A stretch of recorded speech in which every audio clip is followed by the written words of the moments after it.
Robert, how was captain's run? Yeah, pretty good. Obviously, we got to go on the John Smiths, which is a nice change. We're not always on there, so to go on there is yeah, it's nice on the playing surface you're going to be playing on the next day. So a good one. Have you seen an extra spring in the step after last week's victory? A little bit. I think there's been a real good atmosphere all pre-season. I know everyone thinks, as I said it last week, that everyone feels good after pre-season, but this year in particular, it just seems a real sort of buzz around the lads, and they seem to all get enjoying each other's company, and that's probably already boosted that performance last week. How big a blow is it to lose Jake Connor though from that game?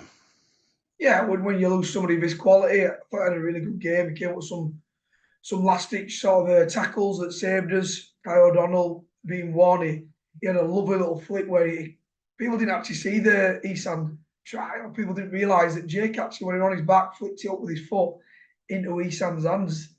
So he had some really good touches in the game. But thankfully we've got a really good squad. The man at the side of us who's going to be taking his place is probably been one of his most consistent players the last few years. So yeah, we're still in a good spot. Any other potential changes that you and Watto are mulling over? The one or two, it's always one or two that you sort of mull over, but makes probably a little bit easier when you've had a really good win and the lads have all played really well and done the right things. So it's going to be quite I think it'll be a very similar squad to last week. Obviously, with your first home game of the season, you always want to do well, but is there an extra onus on this, bearing in mind it's one of only two in the first nine? Yeah, so very strange, really, the fixtures that we got given this year. I've never really seen that before. Like, say, two in out of nines, very, very, very uncommon.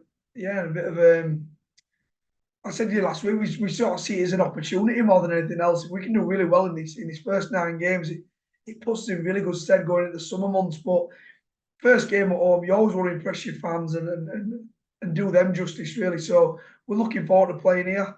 We're looking forward to putting a good performance on. What's your rule on Saints at the moment? What's my feel on them? What's your ruling on Saints? I think they went through a lot last year, to actually go and win that, go over there to Australia and do what they did. And everyone was speaking about the form. I think it was amazing what they did last year. And it's so hard to come back, and actually come back from such a high that they did and then transfer that into the Super League and the Challenge Cup. That they're still a really, really quality team. When you look at the actual roster of the players, the 13 or the 17, they've got a really good squad. They've got a really good team, and we're expecting the best St Helens. They did a job last week over London, and yeah, we're expecting a really tough game. I think whoever comes out on top, I think it's going to be a close game.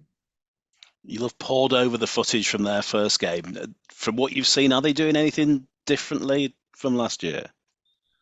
They've been pretty consistent, really, throughout. Probably the last 4 or 5 seasons, if I'm honest. Even when there's been a change in coaching in staff, they've played quite a consistent game, both with the ball and without the ball, and it's been a really successful system for them. I think they've got a little bit of ball playing. They seem to be playing a little bit more through the forwards. It's a little bit more passing them. They seem to be playing slightly more expansive. Bell in particular seems to be one player that they seem to be playing through a little bit more. But no, I think they've got a winning formula there at St Helens, so they don't ever venture too far away from it. I don't really want to go into disciplinary because we spoke a lot about it last week, but last night we've had the 16th card from 7 games, and Rowan Smith said after the game that teams are going to have to expect to play with 12 men at some point in a game. Is it something you've addressed with the group? Is it something that you practice in training? Because to be taken by surprise within a game and suddenly lose a player can really affect teams, can't it? Yeah, it can, and the rules haven't changed. The rules haven't changed. When we keep talking about the rules changed, you've never been able to hit everyone around the head. It's just the severity and the punishments now that are given out. Pretty much, they're actually adhering to the rules now. Last night I think they were lucky to be yellows. Personally, they were swinging arms straight to someone's head. You've never been allowed to tackle around the head. I just think players look. You don't need to go through it with them. They're all watching the games. They're all they're involved in the games. Everyone's understanding that if you do clout someone around the edge, you're probably going to go get sent to the bin or get sent off. So we've been working all pre-season on his tackle technique. That's never changed. Making sure you're dropping, you're hitting, you're driving through. So the tackle technique hasn't changed. I think just there's a little bit more responsibility on the player now, on the defending player, to make sure that he gets it right.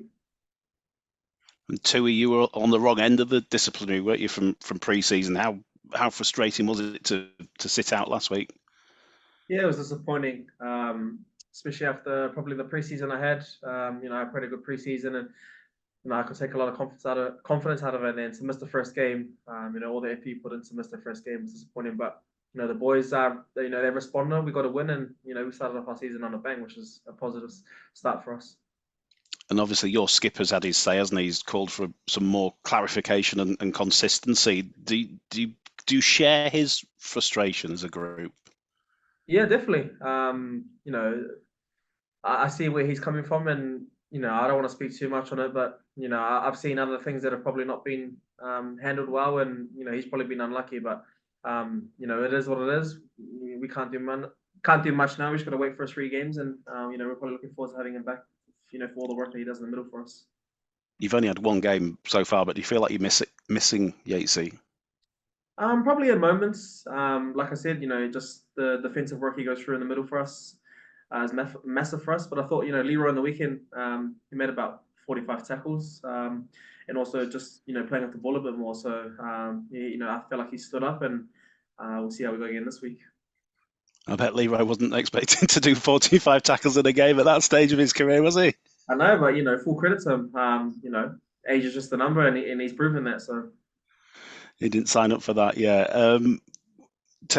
Ollie Russell was telling us last week about your 10k weight loss. Is it 10ks? Is it more than 10ks? And how have you done it?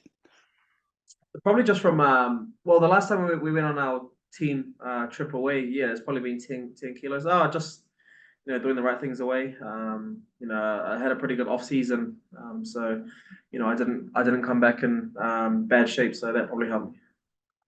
And do you feel all the better for it? Yeah, definitely. Feel like I get around training a bit more. I see a bit more, and I can probably do a bit more, which is beneficial for the team in the position I play. Do you feel it was holding you back a little bit last year? Yeah, definitely.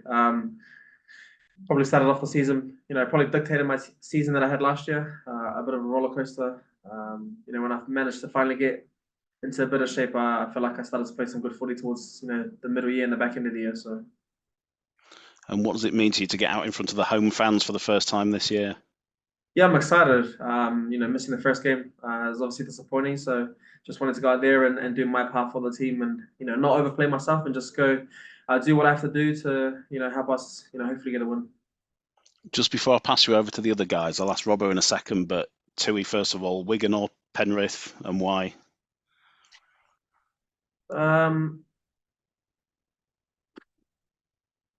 Probably Wigan, just because I play in the Super League. I feel like NRL is probably it's probably the pinnacle of our game of comparing Super League and NRL. So obviously to see St Helens obviously get a win last year, it'd be nice to see if we can get one over Penrith. Robbo? I want Wigan to win for the Super League, but my head says Cleary won't let that happen again. And I think his kicking game, even if I know it rained last year, didn't it, when Saints won? I think that probably helps a little bit. Helps St Helens. And I think again, I'm praying a little bit for bad weather because they won't be accustomed to it as much as we are. But I just feel like I don't think Cleary's going to let that happen again this year. So I think Penrith are just going to edge it, unfortunately. Good luck on Saturday, guys. I'll pass you over to the other boys. Cheers.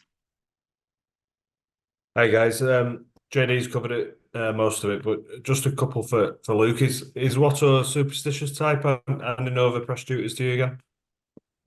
100%. That is exactly what's going on. I don't know if you know him. You probably, if you do know him, he's very, very, very superstitious. So we got a win last week. We played pretty well. So all of a sudden he's like, "You're doing it again." So hopefully we'll be seeing more of you. Yeah, hopefully you're going to see me all. Yeah, that'd be nice. It will be nice. As a coach yourself, are you encouraged by what you're seeing at the start of this year? Not just last week's win, but behind the scenes as well. Yeah, I think so. Like the pre-season were really good. Everyone really bought in, worked really hard. Big thing I realised is the sort of camaraderie within the group were really good this year, really good, and that sort of spilled into the game this week. Last week, sorry, Lee had some opportunities to score some points, but we just kept getting numbers in the frame, the effort level from the boys, the off the ball stuff, the stuff that I say that a lot of people don't normally see, but you see as a coach and as a player. I thought were really good. And you can build your attack. You can get better as the season goes on. The sort of the combinations and the skill level obviously will go up, but that effort and desire and will to win and do the right thing for each other to be there game one were really pleasing. You lost a couple of close home games, didn't you, against Saints and Wigan at the start of last year? How big would it be for you to get over the line in a game like this early in the season? Yeah, professional sports about small margins, and probably the season before we probably won 4, 5, 6 games by 2 points or less, and we managed to have that little bit of steel and resilience in us. And last year it flipped where we were in games and we're pushing them until sort of 65, 70th minute, and would just fall away at the last hurdle. Whereas, yeah, a good start this last week at League. We managed to that close game. We managed to come out on top. So fingers crossed that's a sign of things to come this year. Yeah, this has been touched on already, but you managed to stay clean, didn't you, last week when cards were flying around everywhere? How important is it to maintain that discipline this week, especially against a team like Saints? Yeah, you've got to, because like I said, they've got a bit of a winning formula with St Helens. They constantly make you come off your own goal line. They pretty much sort of suffocate you. They're waiting for you to make errors or a penalty. And then as soon as they do that, Wellesby and Lomax take over and come up with something special. So we've got to be ultra clean this week. Regarding the actual the way the game's going at the moment, I ain't got an issue with the head tackles, the head eyes. If you hit someone on the head, the only thing I've probably got an issue with is the consistency. And that's what I think Luke Yates came out with a little bit last week. It's not, if you hit someone around the head, I think you should be simming the sent off. Being somebody who's not been knocked out about 50 times, and I've gone home on occasions and forgot that I had a kid, and another time I forgot where I lived. About 4 hours later, I think there should be a bit of player protection hitting around the head, but it's not that we're looking at. It's the consistency. And if one's a red, they should all be a red. If it's not a red, it shouldn't be a red. So we know we've got to be squeaky clean. We know we've got to be good with the ball. We know we've got to make sure we're not giving them too much field positions, because they will kill you if you give them that. Yeah, I think everyone can agree on the consistency side. Yeah, that's just all one it for is. you. Yeah, just one for you, Tui. Is this week about making sure you stay in the team when Jake's back available? Because there is strong competition there in the spine. Yeah, definitely, 100%. And I think that's a good thing. To have a healthy squad and have people competing for spots, it just shows you can't be complacent, and you got to perform to the best you can week in, week out. Yeah, no, good stuff. Thanks, guys. All the best for tomorrow. Cheers. Hi lads, how you doing? Mate. Good, thanks, Bob. Just a quick one for you, Robo. Just touching on that. You mentioned the concussions and everything, and I think sometimes people can just see it as a bit of a topic and they don't really understand it and they don't get it. I mean, you've just spoke about some of your experiences there. It is, and you'll know this from people who you've played with as well. This is a real issue, isn't it? Like, some of the stuff you were talking about there. It's not like doing it for the sake of doing it. Yeah, look, it's a really important issue. It probably wasn't around when I was playing. We didn't have the details. We didn't have the information. Whereas now, all of a sudden, obviously, as times move on and we, a lot smarter people than me start looking into the brain and realizing it's actually, too many knocks there can actually have a long-term lasting damage. It's something that ain't going to go away from the game. It's something the game has to pick up on. And when we don't have sponsors, when we don't have insurance companies, wanting to come in and insure the game, then obviously something needs to be done. I've got no issue with outlawing tackles around the head. If you bash someone around the head, it's never been in the laws, it's never been in the game, and it should be punished. I think I think what's frustrating to everybody is the consistency of it. It is, if one's a red, then another should be a red, not a yellow, not let off. I think that's what's really sort of frustrating everyone. Like I said before, I coach from the 13th team at Siddle. I teach them to hit, keep their arms down, hit, drop the back and drive through and stay away from that sort of upper region, you know, the body. And like I said, there's a responsibility as a defending player not to swing your arm and knock someone around the head. It's just the inconsistency that I think is probably frustrating a lot of the fans and coaches and players. We get that consistency, I think everything will be a little bit smoother.